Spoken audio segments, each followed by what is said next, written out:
मनोगत व्यक्त करण्याची विनंती करतो.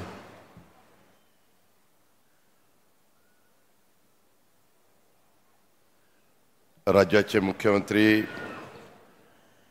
माननीय देवेंद्रजी फडणवीस साहेब, मंत्रिमंडळातील आमचे सहकारी ज्येष्ठ मंत्री चंद्रकांत दादा पाटील, उपाध्यक्ष विधानसभा अण्णा बनसोडेजी, विधिमंडळातील माझे सहकारी चेतन तुपे, हेमंत रासने, योगेश टिळेकर, उमाताई खापरे, अमित गोरखे, भीमराव तापकीर, बापूसाहेब पठारे, सिद्धार्थ शिरोळे, राहुल कुल,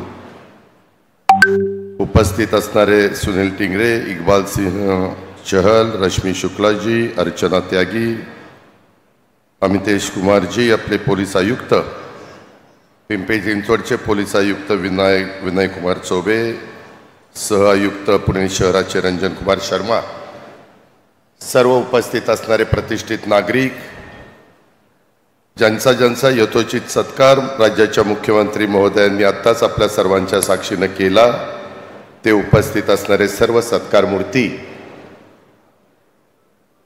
जमलेले पोलीस दलातील सर्व वरिष्ठ अधिकारी, कर्मचारी, शासनाचा विविध खात्याचा उपस्थित असणारा अधिकारी वर्ग, बंधू भगिनींनो, माझ्या तरुण मित्रांनो, एकंदरीतच आपण सगळेजण काम करत असताना अनेक बदल होत आहेत. तुमचं माझं पुणे वाढतंय, पिंपरी चिंचवड वाढतंय, पुण्याचा परिसर वाढतोय, लोकसंख्या वाढतीये, वाहतुकीचे प्रश्न आहेत, अनेक प्रकारच्या समस्या नवीन निर्माण होतात आणि ज्यातून खूप मोठी जबाबदारी राज्याच्या पोलीस खात्यावर असते, पोलीस दलावर असते, ती म्हणजे कायदा सुव्यवस्था चांगल्या प्रकारची राखणं. अलीकडच्या काळामध्ये आपल्याला सगळ्यांनाच माहिती आहे, सोशल मीडिया, इलेक्ट्रॉनिक मीडिया हा फार तसा बघितलं तर तत्पर झालेला आहे आणि ते त्यांचं काम करतात, ते करणार. परंतु कधीकधी काही बाबींच्या मध्ये अशा काही घटना घडतात की त्या घटनेच्या बद्दलची पूर्ण माहिती घ्यायच्या आतच एवढी बदनामी केली जाते, त्याच्यामध्ये आमच्या पोलीस दलाची केली जाते, राज्यकर्त्यांची केली जाते, सरकारची केली जाते आणि नंतर काही तासांनी कळतं की ह्याच्यातली वस्तुस्थिती काय. उदाहरण द्यायचं झालं तर मधलं कोंडव्याचं उदाहरण आपल्याला देता येईल. सुरुवातीला वेगळं चित्र समोर आलं, वस्तुस्थिती वेगळी निघाली. अशा प्रकारच्या घटना महाराष्ट्रात आपल्या शहरामध्ये घडतात.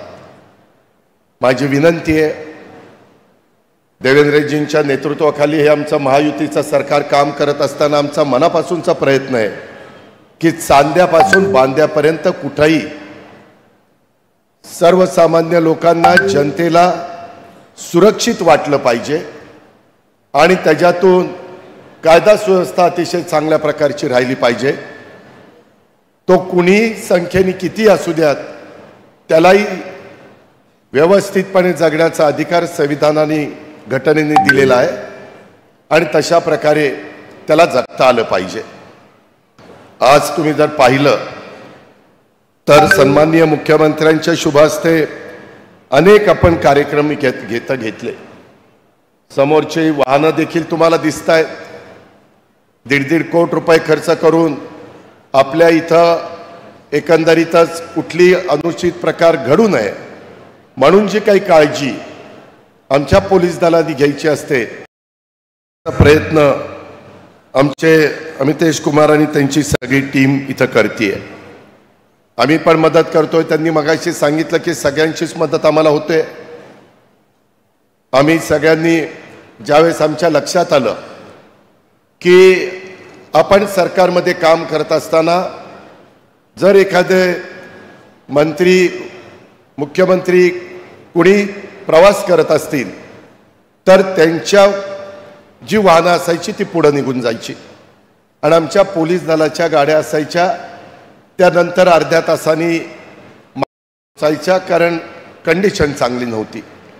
असाच विचार करत असताना आमच्या एक गोष्ट लक्षात आली की आम्ही आता यंदाच्या वर्षी महायुती सरकारने 22,000 कोटी रुपये DPCला दिले, जिल्हा वार्षिक योजना, आणि त्याच्यामध्ये 5% रक्कम आम्ही पोलीस खात्याच्या करता राखीव ठेवलेली आहे.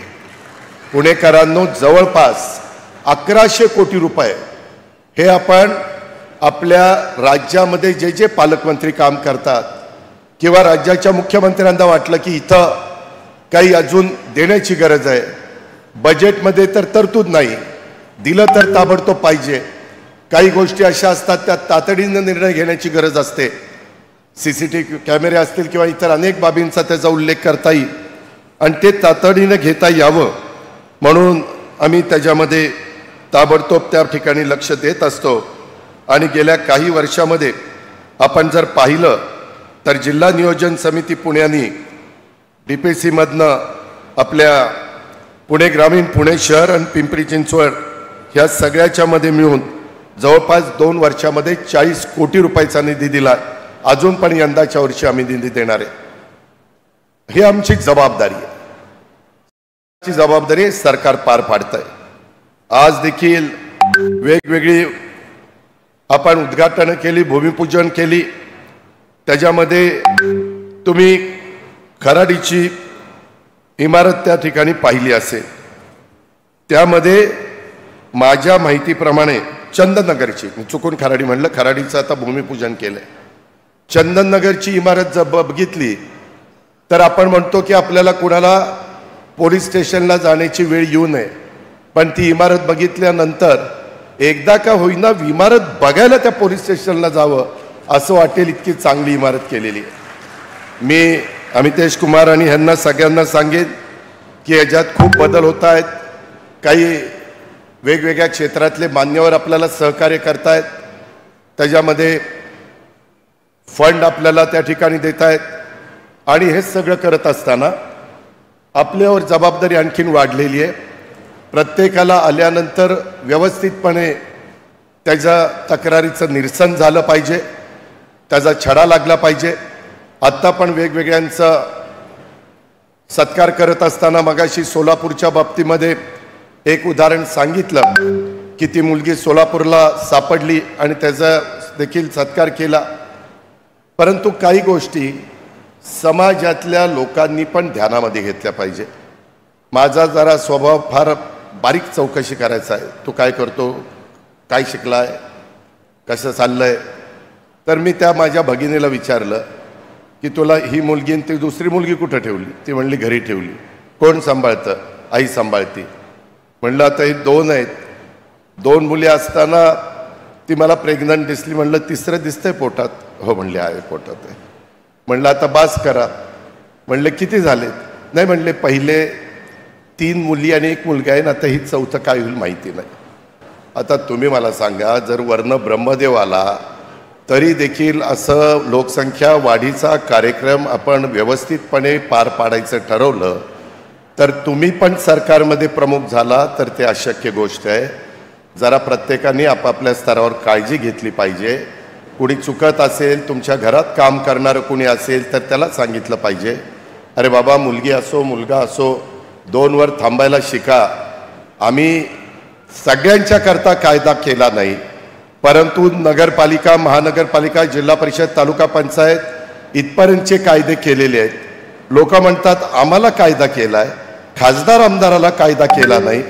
आता ते आमच्या हातात नाही म्हणून ते केलं नाही, नाहीतर तिथंही 2 अपत्याच्या पुढं जर कुणाला झालं तर त्याला उभं राहता येणार नाही अशा पद्धतीचा कायदा केला असता. पण ते आम्हाला काही जमलं नाही कारण ते आमच्या हातात नाही आहे. पुढं कधी हातात आलं तर तशा प्रकारचा विचार करू. एवढंच त्याबद्दल मी आपल्याला सगळ्यांना सांगतो. परंतु ही बाब आपण सगळ्यांनी गांभीर्याने घेतली पाहिजे. दुसरं मला सांगायचं आहे, चहलजी आपण इथं आहात.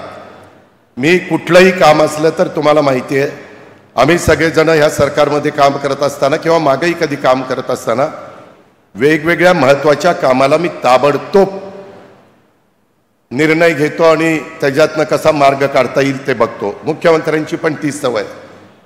आता इथं रश्मी शुक्ला बसलेल्या, आमचं कलेक्टर कार्यालय इतके दिवस झालं, तिथं बंडगार्डन पोलीस स्टेशन शिफ्ट करा असं देवेंद्रजींनी मला सांगितलं. देवेंद्रजींनी ताबडतोब रश्मी शुक्लांना सांगितलं. अजून काही ते काम झालं नाही. मी रश्मी शुक्लांना विचारलं, ते म्हणले की माझ्याकडनं वर गेलंय. वर म्हणजे कुठं? चहलकडं. चहल मला परत ते सांगायला लावू नका, माझी विनंती आहे. त्या संदर्भामध्ये माझे औंधच्या ठिकाणी आमचा रस्ता रुंद करताना, आता आम्ही हिंजवडीला काम करतोय, चाकणला पण मी सकाळी गेलो होतो, तिथं वाहतुकीच्या करता बऱ्याच गोष्टी कराव्या लागत आहेत. मुख्यमंत्र्यांनी पण मध्ये बैठक घेतली, हिंजवडीची पण बैठक घेतली. मी पाठपुरावा करतोय, अधिकारी साथ देत आहेत, पोलीस दल साथ देत आहे आणि त्यामध्ये वाईटपणा घ्यावा लागतोय, एन्करेजमेंट काढावी लागते, ती आम्ही काढू. लोक म्हणतात तुम्ही आमचं काढता आणि त्या औंधच्या ठिकाणी पूल क्रॉस केल्यानंतर पोलिसांचे 2 ऑफिसेस आहे, कितीतरी दिवस झाले काढायचं राहिलं.